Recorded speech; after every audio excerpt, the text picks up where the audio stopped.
Meeting के बाद योगी यादव जी का एक रोड शो भी लालपुर मार्केट में है, तो जो साथी साथ चल रही है साथ चलना यहाँ से, ठीक है? आप सब चलेंगे।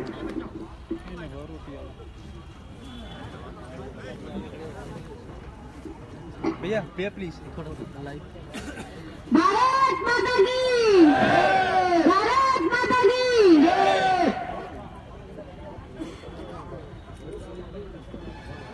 मंचासीन आदरणीय राजेश शुक्ला जी,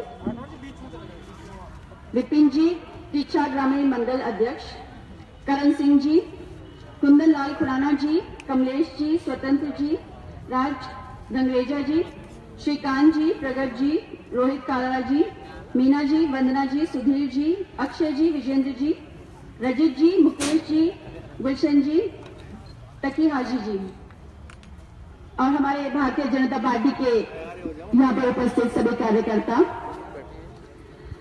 लालपुर वासी, मातृशक्ति भाइयों बहनों, आप सभी का मैं तहे दिल से बहुत बहुत धन्यवाद करती हूँ जो आप सभी ने यहाँ इतना समय दिया कि आप 12 बजे से मुझे सुनने में आए यहाँ पर बैठे हूँ।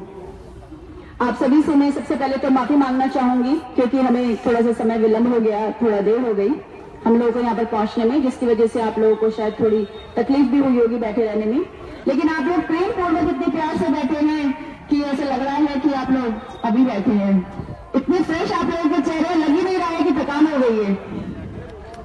तो आप लोगों का आता है दिल से बहुत बहुत धन्यवाद।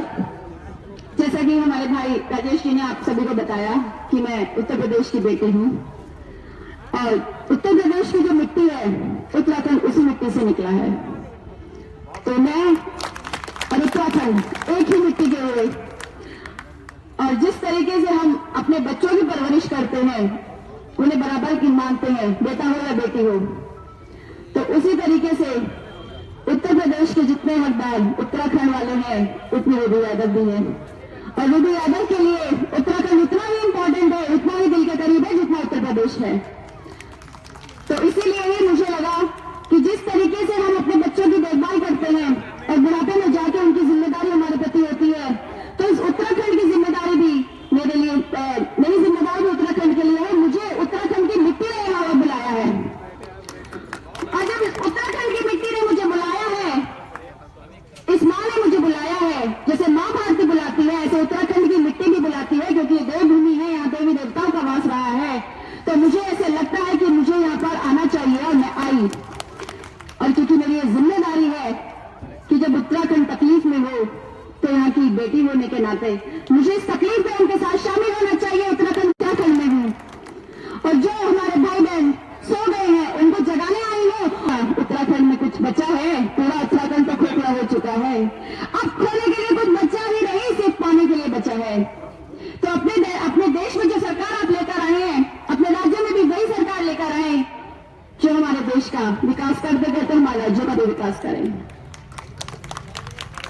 मेरे भाइयों और बहनों से, मेरी मातृशक्ति से मेरी गुजारिश है कि जिसको आपने केंद्र में बिठाया है उन्हें, नरेंद्र मोदी जी को आप एक मौका दीजिए कि वो भाजपा के साथ या बहुमत में अपनी सरकार बनाएं। यहाँ पर हमारे भाजपा के मुख्यमंत्री होंगे, तो आप सभी जानते हैं कि जितना भी केंद्र हमारे हम लोगों के लिए मदद कर सकती है, उतनी ही मदद हमारे लिए पूरी हम तक पहुंचेगी। क्योंकि अगर राज्य सरकार दूसरी होती है तो हम सभी ये बात को समझ सकते हैं कि कितनी तकलीफ होती है जन जन को जब उनके पास कुछ होता नहीं है, उनके शहरों का विकास नहीं होता और उनके पास तक वो फंड नहीं पहुंच पाते जो राज्य सरकार को मिलता है और जो केंद्र सरकार देना चाहती है। हमारी मातृशक्ति यहाँ पर बैठी है और अभी पहले हमारे भाई ने बेटी बचाओ बेटी पढ़ाओ अभियान का जिक्र भी किया था। मोदी जी ने स्कीम लॉन्च करी थी क्योंकि उनको लगा था कि कहीं ना कहीं बेटियां माता के गर्भ में बर्बा दी जाती हैं, तो ऐसा माता बहनें ना करें, इस मुहिम से जुड़े और इसमें सिर्फ योगदान की जरूरत है। क्योंकि मुझे लगता है कि यहाँ पर हमारी जो मातृशक्ति है वो पूरी एकदम काली का रूप, दुर्गा का रूप लेके बैठी हुई है। और बेटी बचाओ बेटी पढ़ाओ अभियान में सिर्फ योगदान चाहिए, तो मेरे सब ख्याल से यहाँ पर मातृशक्ति के साथ साथ हमारे भाई बंधु भी इसमें पूरा योगदान देते हैं और इस योगदान से आगे सभी को जोड़ना हम लोगों की जिम्मेदारी है।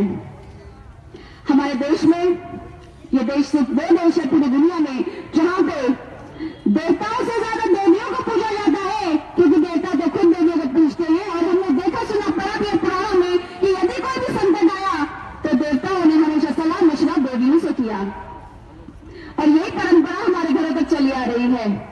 तो अगर कोई भ्रष्ट सरकार इस चुनाव के दौर में हमारे भाइयों को भरमाए, कुछ पीने पिलाने का अगर उनको लालच दे, कुछ पैसे वैसे का लालच दे, तो मेरी गुजारिश है मेरी माता बहनों से कि अपने घरों में समझाएं, क्योंकि आज भी सलाह मशवरा तो आपसे ही होगा जी, क्योंकि ये देश वही देश है जहां देवी देवताओं से आपस में सलाह मशवरा करते हैं वो लोग। तो उसी तरह हमारे भाई बंधु भी आप लोगों से सलाह मशवरा करेंगे। तो उन्हें ये कहिए कि 2 मिनट के स्वाद के लिए अपनी जबान को रोक ले, वो स्वाद ना चखे और अपना 5 साल बर्बाद ना करें, क्योंकि ये जो भविष्य हमारे बच्चों को 5 साल के लिए मिलने वाला है, ये भविष्य वो बर्बाद ना करें। नहीं तो आज मैं यहाँ खड़ी हूँ, कल आपकी बेटी यहाँ हो सकती है, कल आपका बेटा यहाँ हो सकता है। अगर आप लोगों ने उनका भविष्य बिगाड़ दिया तो सवाल आप लोगों से ही करेंगे, जवाबदेही आपकी ही होगी और आपको जवाब देना पड़ेगा। तो उनके भविष्य के साथ खिलवाड़ ना करें, क्योंकि इस देश की परंपरा रही है कि हम अपने बच्चों के लिए जीते हैं, उन्हें बनाते हैं, संवारते हैं, उन्हें जीना सिखाते हैं, उन्हें संस्कार भरते हैं। तो आप सभी जानते हैं कि उनमें संस्कार हम तभी भर सकते हैं जब हमने वो संस्कार हो। आप सभी लोगों ने शायद अपने बचपन में, बुढ़ापे में, जवानी में कभी तो ये कहानी सुनी ही होगी कि एक बार एक माता का बेटा बीमार हो गया था और वो एक ऋषि मुनि के पास चली जाती है। वो कहती है कि बाबा, आप तो यहाँ पर इतने ज्यादा प्रसिद्ध हैं कि आप सभी बीमारियां ढूंढ लेते हैं, मेरे बेटे को पूरे शरीर पे फोड़े फुंसियां होते हैं, तो आप बताइए मैं क्या करूं। तब उस महात्मा ने बोला, बेटा आप अगले हफ्ते आना, मैं अगले हफ्ते बताऊंगा। वो माता 1 हफ्ते तक परेशान रही और वो पूर्ण रूप से इंतजार करती रही कि किसी तरह उसका बेटा ठीक हो जाए, वो 1 हफ्ता जल्दी से गुजर जाए। तो वो अगले हफ्ते पहुंचती है और वो माता वहां पर बैठे हुए महात्मा से कहती है कि हे महात्मन, अब बताइए मेरे बेटे के लिए क्या औषधि बनाई है।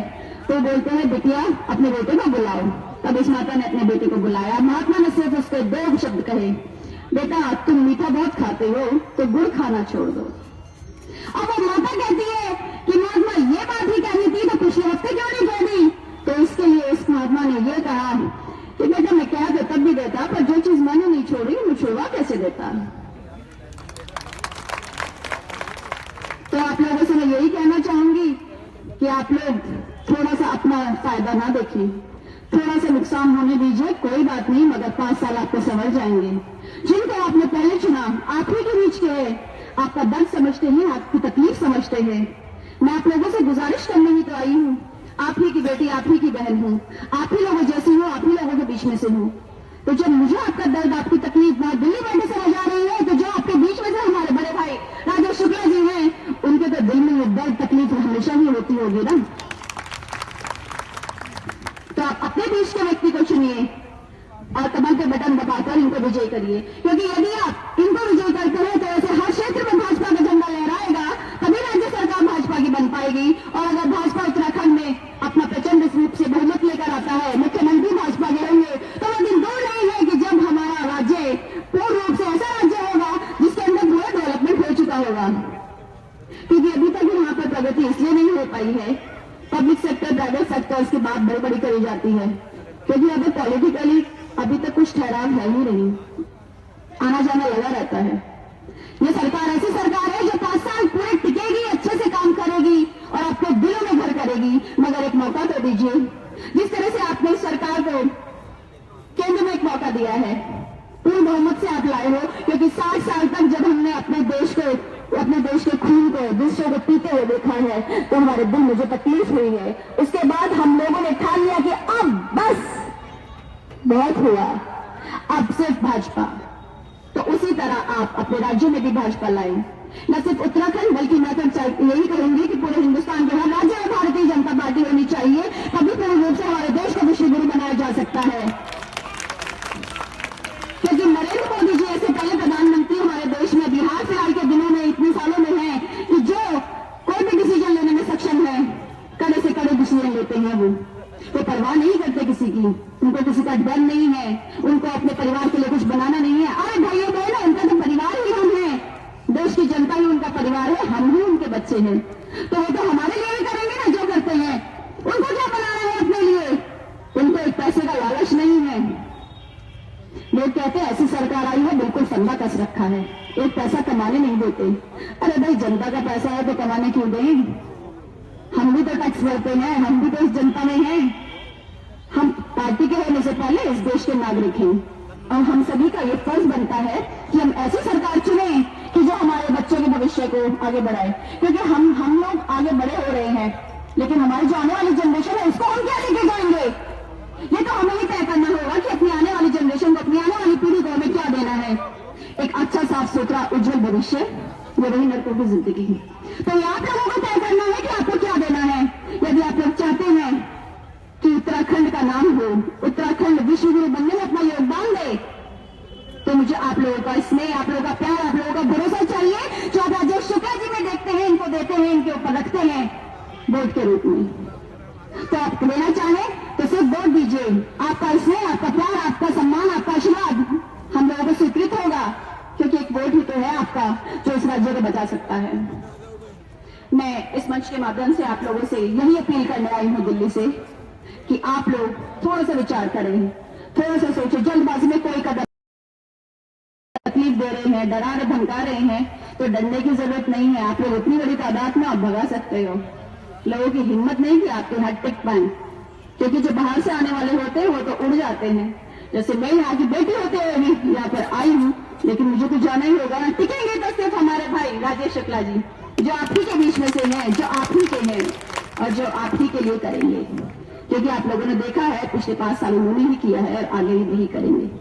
तो आप उन्हीं को चुनिएगा। और आप लोगों से सभी को हाथ जोड़ के मैं एक बार फिर से धन्यवाद करती हूँ। यही अपील करती हूँ कि भारतीय जनता पार्टी के लिए कमल का बटन दबाएं, अपना कीमती वोट दीजिएगा। राज्य सरकार आप भारतीय जनता पार्टी की बनाइएगा और फिर आप देखिएगा कि इस देश को विश्व गुरु बनने से कोई नहीं रोक सकता। इन शब्दों के साथ मैं आप सभी का एक बार फिर से लालपुर वासियों का धन्यवाद करते हुए अपनी वाणी को विराम देती हूँ। जय भारत, जय हिंद।